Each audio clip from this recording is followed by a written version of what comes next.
અભય થઈને નિષ્પક્ષતાથી નિરપેક્ષ રીતે વાસ્તવિકતાનો અરીસો રૂપી સચોટ માહિતી લાવતો સત્યની સાથે અભય ટાઈમ્સ।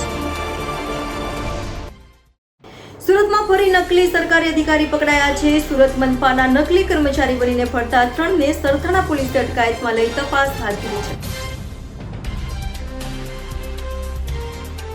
સુરત શહેરમાં નકલી અધિકારીઓનો રાફડો ફાટ્યો હોય તેમ એક પછી એક ડુપ્લિકેટ અધિકારીઓ પકડાઈ રહ્યા છે, ત્યારે સરથાણા પોલીસે નકલી સુરત મનપાના કર્મચારીઓને ઝડપી પાડ્યા છે।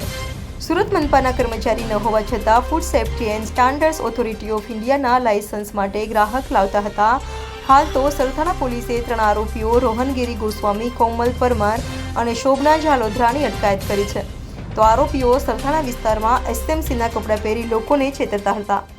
હાલ તો આરોપીઓ કેટલાક સમયથી લોકો સાથે અધિકારી બની છેતરપિંડી કરતા હતા તે અંગે પોલીસે તપાસ શરૂ કરી છે।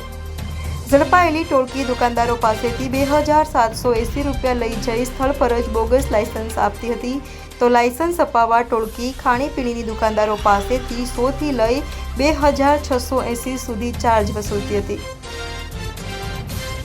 સરથાણા પોલીસ સ્ટેશન વિસ્તારમાં રોહન નામના એક વ્યક્તિએ 2 છોકરીઓને કામ પર રાખી અને તેઓને એવું શીખવાડેલ કે પોતે એસએમસીના અધિકારી તરીકે બહાર ઓળખ આપી અને દરેક દુકાને પોતે ફૂડના લાયસન્સ લેવા ફરજિયાત છે, અમે એસએમસીમાંથી આવીએ છીએ અને આવું નહીં કરતાં તમને મોટો દંડ આવશે, આવું કોઈ એમની પાસેથી લાયસન્સ માટે થઈને ડોક્યુમેન્ટ અને એ લઈ અને લાયસન્સ બનાવવા માટેની પ્રોસેસ કરી છે। એટલે ખોટી રીતે પોતે એસએમસીના અધિકારી તરીકેની બહાર ઓળખ ઊભી કરી અને આ રીતે એ લોકો પાસેથી પૈસા લીધેલ છે। કેટલા પૈસા લીધેલ? એ લોકો 2799 રૂપિયા લે છે। એમાં 100 રૂપિયાની પ્રોસેસ તો કરે છે, માત્ર ગ્રાહકો લાવવા માટે થઈ અને આ રીતે કૌભાંડ આચરેલું છે। રોહન વ્યવસાયી વકીલ છે, ઘણા સમયથી વકીલાત કરેલ નથી અને પણ એને અમુક ઘણા સમય પહેલાં વકીલાત છોડી દીધેલ છે। હાલ ના કોઈ ગુનાહિત ઇતિહાસ નથી ધરાવતો।